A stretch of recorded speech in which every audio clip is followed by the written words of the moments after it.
En cette douce journée d'été que Hutchinson, petite ville du Kansas, sait si bien offrir, Cody Rayner, 24 ans, attend Anna Wallace, 25 ans, devant chez elle.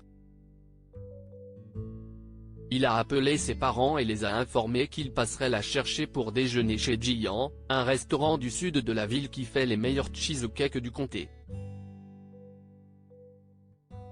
Il est très amoureux de Anna, et si est le gâteau qu'elle préfère. Cody est un peu anxieux, car si est leur premier rendez-vous. Enfin, en réalité, si est leur 24e premier rendez-vous.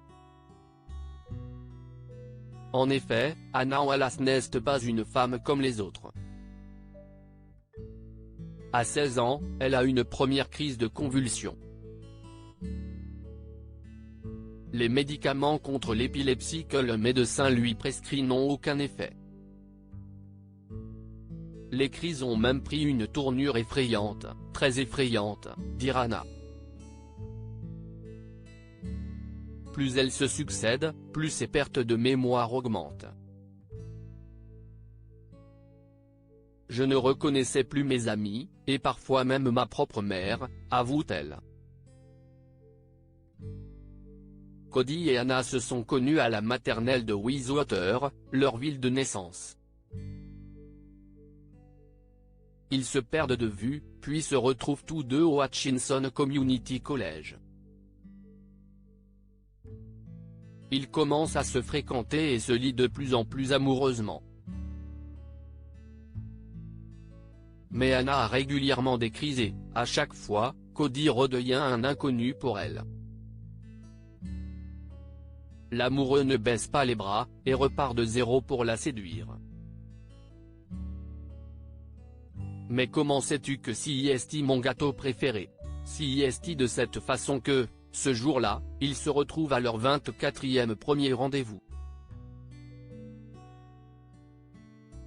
Et Cody a trouvé un stratagème pour raviver les souvenirs de sa belle, il l'emmène manger chez Giant ce délicieux cheesecake qu'elle aime tant car, à chaque fois qu'il en commande un d'office, Anna lui demande « Mais comment sais-tu que si est mon gâteau préféré ?»